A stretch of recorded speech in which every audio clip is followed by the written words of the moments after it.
ఈ రాష్ట్ర ప్రభుత్వం ముఖ్యమంత్రి గారు కూడా మహబూబ్నగర్ జిల్లాని పాలమూరు రంగారెడ్డి జిల్లా ప్రాజెక్టు నీళ్ళు ఇచ్చి తీరుతాం 12 లక్షల ఎకరాలకు ఖచ్చితంగా నీళ్ళు ఇచ్చి తీరుతామని చెప్పింది. మరి ఈరోజు కట్టిన చెరువు కట్టలు ఉన్నాయి, కట్టిన కట్టలు ఉన్నాయి, తవ్విన కాలువలు ఉన్నాయి, పెట్టిన పంపులు ఉన్నాయి, అన్నీ ఉన్నాయి. 90% పనులు కంప్లీట్ అయి ఉన్నాయి.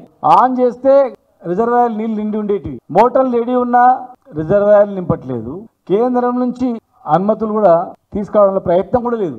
ప్రయత్నం మొత్తం కూడా కేసులు, జైలు, డైవర్షన్ ఇవి తప్ప అభివృద్ధి మీద దృష్టి పెట్టట్లేదు. రెడీమేడ్గా 90% కంప్లీట్ అయినటువంటివి కాలువలు, తవ్విన కాలువలు ఉన్నాయి, కట్టిన కట్టలు ఉన్నాయి, పెట్టిన మోటార్లు ఉన్నాయి.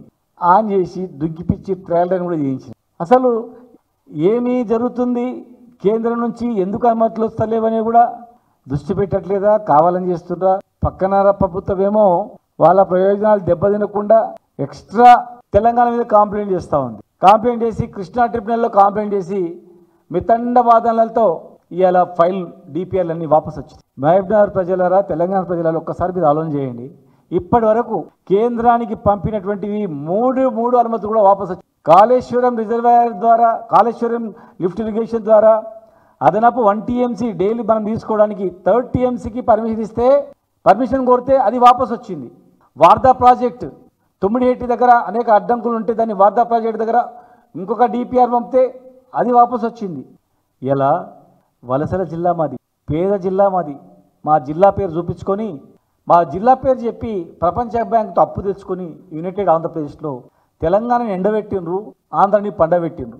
పంటలు పండినాక ఇక్కడ నీళ్ళు అక్కడ పోయినాయి, అక్కడ పంటలు పండినాయి, ఇక్కడ తాగడానికి నీళ్లు కష్టమైంది. 14 లక్షల మంది వలస పోయినటువంటి జిల్లా. ఇలా తెలంగాణ రాకముందు ఎన్ని పంటలు పండినాయి, ఎన్ని ఎకరాలు పండినాయి, తెలంగాణ వచ్చిన తర్వాత ఎన్ని ఎకరాలు పండినాయి చూడండి, లెక్కలు చూడండి. పెండింగ్ ప్రాజెక్టు, రన్నింగ్ ప్రాజెక్టు చేసినాం. ఇలా మేము చేసిన ప్రాజెక్టులు కొంత పెండింగ్ ఉంది. మీరు రన్నింగ్ చేసి రన్నింగ్ ప్రాజెక్టుగా మీ పేరు తెచ్చుకొని మీరే ప్రారంభించండి.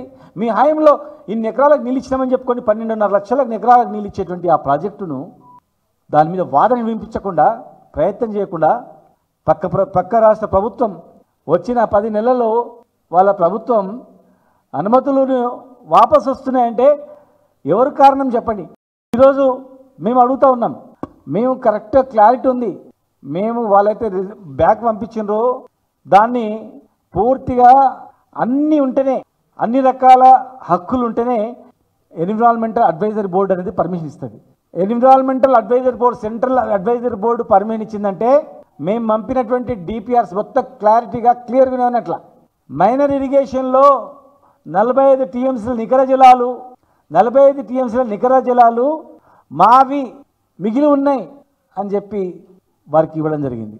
అదే కాకుండా పోలవరం డైవర్షన్ స్కీమ్లో మరి తుంగభద్ర కెనాల్ నుంచి వచ్చేటువంటిది, అక్కడ గోదావరి డైవర్షన్ స్కీమ్లో మనకు మిగులు జలాలు మనకు వచ్చేటువంటివి దాదాపు 45 TMCలు కూడా. అంటే మొత్తం 80 TMCలలో 35 TMCలు కర్ణాటక, మహారాష్ట్ర రెండు వాడుకుంటున్నాయి ప్రజెంట్. కర్ణాటక, మహారాష్ట్ర వాడుకున్న తర్వాత మిగతా 45 TMCలు నాగార్జున సాగర్ ఎగువన ఉన్నటువంటి ప్రాంతం వాడుకోవాలని ఉంది. నాగార్జున సాగర్ ఎగువల వాడుకోవాలని, ఎగువల ఉన్నది ఓన్లీ తెలంగాణనే. అంటే ప్యూర్గా ఆ 45 TMCలు తెలంగాణ ప్రాంతానికి గతంలో ఇచ్చిన తీర్పు ప్రకారం కర్ణాటక, మహారాష్ట్ర వాడుకుంటుంది.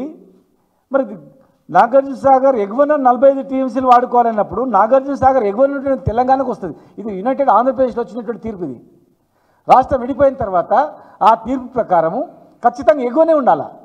ఆ 45 TMCలు, ఈ 45 TMCలు మైనర్ ఇరిగేషన్ కింద ఉన్నటువంటి 45 TMCలు, ఈ రెండు కలిపి ఈ 90 TMCల నికర జలాల కేటాయింపు మాకు ఉంది అని చెప్పి డిపిఆర్ తయారు చేసి మేము సెంట్రల్ వాటర్ బోర్డ్ కమిషన్కి పంపించడం జరిగింది.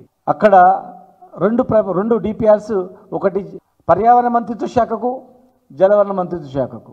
పర్యావరణ మంత్రిత్వ శాఖ కన్నా ముందు ఎన్విరాన్మెంట్ అడ్వైజరీ బోర్డుకి వెళ్తుంది. అడ్వైజరీ బోర్డు ఎప్పుడైతే క్లియరెన్స్ ఇస్తుందో ఆటోమేటిక్గా పర్యావరణ మంత్రిత్వ శాఖ నుంచి రావాలా.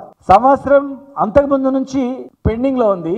ఎప్పుడైతే ఎన్విరాన్మెంటల్ అడ్వైజరీ బోర్డు పర్మిషన్ వచ్చిందో రాగానే ఇక్కడ పనులు వేగవంతం చేసుకోవడం జరిగింది. 1 ఇయర్ తర్వాత ఈరోజు ఆ పర్యావరణ మంత్రిత్వ శాఖ రొటీన్గా అయ్యేది బ్యాక్ ఎందుకు వచ్చింది?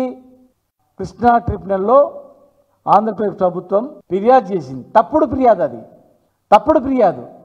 ఈ 45 టీఎంసీలు నాగార్జున సాగర్ ఎగువల వాడుకోవాలన్నప్పుడు ఎగువల ఉన్నది తెలంగాణ కాదా? మరి తెలంగాణకు వచ్చిన హక్కును మీరెట్లా కాదంటారు? మైనర్ ఇరిగేషన్ కింద ఉన్నటువంటి 45 నికర జలాలు ఉండేవని చెప్పి అడ్వైజరీ బోర్డు ఒప్పుకున్న తర్వాత మీరెట్లా దాన్ని ఆపుతారు? అంటే ఈరోజు మాకు అర్థమవుతుంది ఏంటంటే కేంద్ర ప్రభుత్వం పక్క రాష్ట్రం ఉన్నటువంటి అధికారంతో ఇలా మెయిన్ వాళ్ళ యొక్క కలయికతో కేంద్ర ప్రభుత్వం ఏర్పడడం జరిగింది. కనుక ఈరోజు ఏమైందంటే ఆంధ్రప్రదేశ్ గవర్నమెంట్ కేంద్ర ప్రభుత్వం అధికారంలో రావడానికి వాళ్ళ కూటమిలో ప్రధాన భూమిక పోషిస్తుంది. కనుక మరి ఈరోజు మాకు వచ్చే అనుమతిని వాళ్ళు ఆపి తెలంగాణకు రావాల్సిన 3 అనుమతులను కూడా ఆపి ఆ ప్రభుత్వం ఆపి మరి తెలంగాణకు వచ్చే ప్రయోజనాలన్నీ ఒక్కొక్కటి వాపసు వస్తున్నాయి. ఇలా మా పాలమూరు రంగారెడ్డి జిల్లా ప్రాజెక్టు కంప్లీట్ అయితే పాలమూరు సస్యశ్యామల అవుతుందని చెప్పి నల్గొండ కూడా డిడి ప్రాజెక్టు నుంచి కూడా నీళ్ళు వచ్చి అక్కడ కొంత భాగం ఇక్కడ రంగారెడ్డి జిల్లా చేవేల వరకు ఇవన్నీ కంప్లీట్ చేసుకొని కరువు పీడిత ప్రాంతంగా ఉన్నటువంటి ఈ ప్రాంతం బాగుపడుతుంది అనుకున్నాం. కానీ మరి కృష్ణా ట్రిబ్యునల్లో వీళ్ళు కంప్లైంట్ చేయడం, కేంద్రం మీద ఒత్తిడి తీసుకురావడం, కేంద్రం మీద ఒత్తిడి తీసుకొచ్చి మళ్ళీ ఈరోజు ఇవన్నీ వాపసు రావడం అనేది చాలా బాధాకరం.